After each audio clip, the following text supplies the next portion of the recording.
Uh, the challenge that Toyota and Honda are facing is a bit different. Actually, they are facing a challenge of production. And what they are in turn doing is, therefore, they're switching to higher variants, which are more expensive. And typically, what we have seen in automotive is whenever there is demand outstrips supply, that's the time when OEMs make more money. And that's the time when the incentives that you were talking about are actually the least.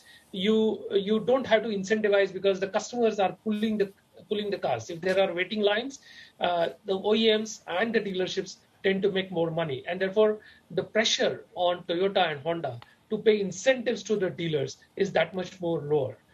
Uber, on the other hand, is a slightly different case.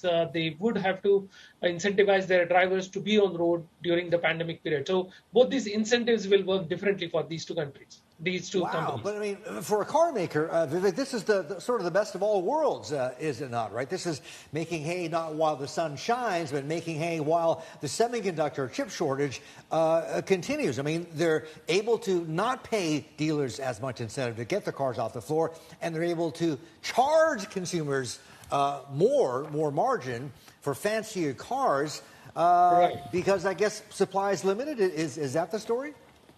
Uh, yeah, so it's a bit of a thin line because you let's say you are getting a fixed number of chips, then it's up to you which car you want to fit it in. So obviously you'll switch to higher variants where your margins are more, your price realization is more, and that's what they are trying to do. But the chip shortage itself is putting brakes on production.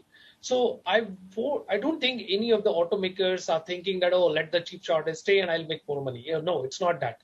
Maybe the margin that they make on every car is slightly more, but on the whole, they would like the chip shortage to go away and the production to resume as normal times.